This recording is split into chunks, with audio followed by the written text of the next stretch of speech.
very strange things happened to very ordinary people. This is the account of one of them. It would have been difficult, perhaps, to find in the whole of America a more ordinary man than Mr. Thornton Busk.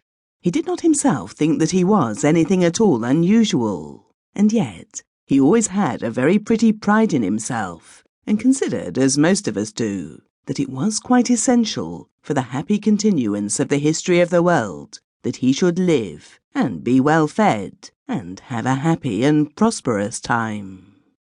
He came to Hollywood from New York, partly because of the climate, partly because he thought he might do a little writing for the films, partly because of a very lovely girl whom he knew had gone to try her own fortune there. He'd been in Hollywood 5 years, and it may be said of him that during that time he was happy rather than successful. He had a very cheerful nature.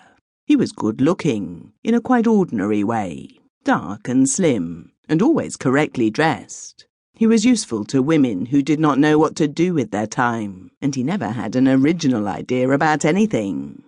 He discovered, to his mild surprise, that he was not needed by anybody to write for the films, and soon had, as everyone has in Hollywood, a personal story about how near he'd come to achieving this, and by what an unlucky chance he'd just missed that, and how so-and-so, the director of one of the best films of the decade, was his very best friend, and would have given him so much to do if it hadn't happened that there were so many people already engaged in doing it. He did not really feel himself ill-used. There are so many parties of so many kinds in Hollywood that you can go out somewhere all the time wherever you are, and there is always a chance that someone quite world-famous will be sitting next to you at the Vendome, or dancing quite close to you at the Trocadero. His 5 years were entertaining and even exciting, and it seemed to him that he had plenty of friends. At the end of the 5 years, what he hadn't got was plenty of money. He discovered with a shock that his capital was almost gone, and that although millions of dollars were rolling about the Hollywood streets, none of them seemed to roll in his direction. It was then that he began to think seriously of a charming English lady, Mrs. Grace Ferguson. Mrs. Ferguson was a rich widow who had a pretty house on Rodeo Drive and entertained a great deal in a quiet, ladylike fashion.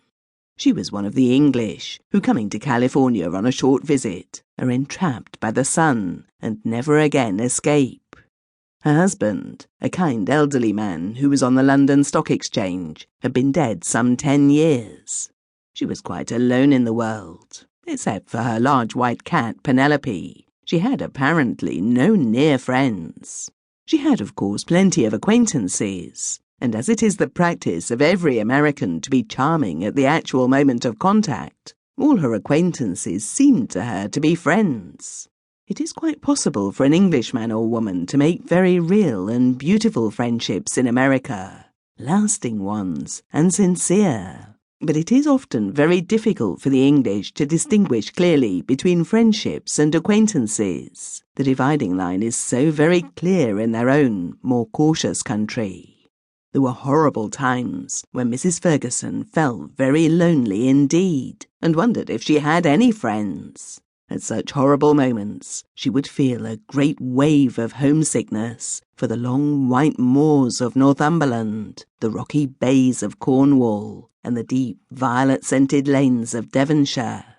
She found that it was then that she wrote long letters to friends in England, saying that she would very shortly be home, recalling the many happy days they'd spent together, and hoping a little wistfully that they had not all entirely forgotten her.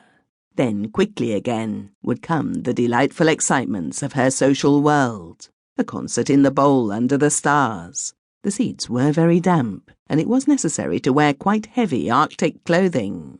An eventful premiere at Grauman's Chinese Theatre. A lovely trip in somebody's yacht to Catalina. A most interesting lecture given by a yogi from India. It seemed to her on such occasions that she was surrounded by friends, warm-hearted, enchanted to see her, hating to be parted from her, ready to do anything in the world to make her happy.